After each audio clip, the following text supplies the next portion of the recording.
revenue authorities, and we've all heard of the Uganda Revenue Authority, but they can have a friendly face. I know you may not believe it, but they can, and I think that face is Jolly here, who can at least tell us some of the opportunities that there are, okay? Thank you so much.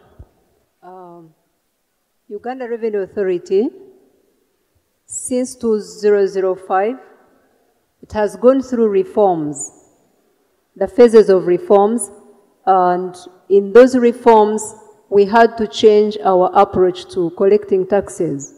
Our mandate is to collect revenues and non-tax revenues on behalf of government, but the way we used to work was so much of military approach, and we discovered that this will not help us to be able to excel in what we are doing.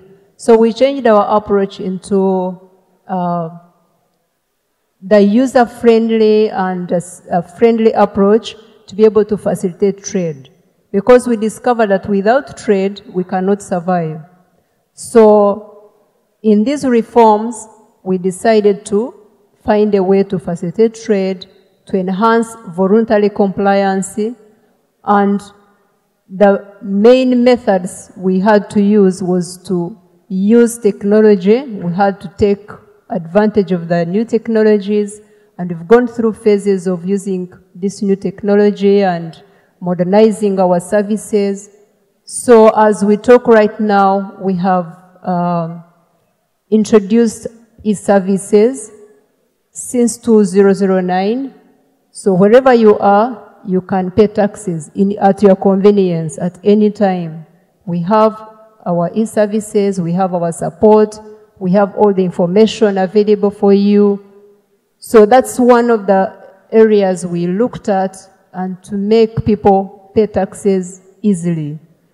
Maybe another area I could mention is that there are some areas that maybe may not have been mentioned by my colleagues, where we have tax exemptions. This year, starting with July, this 1st July, this financial year, we have come up, the government have come up with a decision of supporting agro-processing.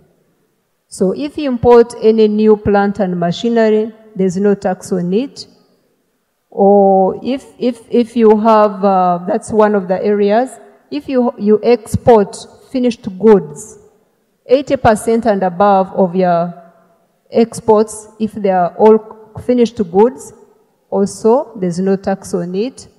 There are other areas like, for example, if you employ people with disabilities, to a certain extent, permanent staff, there's also some exemptions you can attract.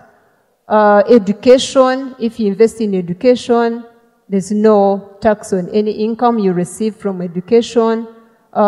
Scientific research on capital expenditures, there's no tax on it. The list is long.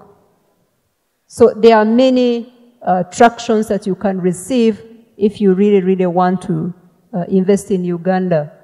There are no taxes. But services are good. 24 hours, we can support you. We can receive any payment you'd want. You can get any help you want. You can pay by mobile. You know, in Uganda we have mobile money. It's so common. Now you can receive. So our services are integrated. So we are moving on very well. Thank you. Thank you very much. You see, I told you there is a friendly side to revenue, you see, and them being helpful.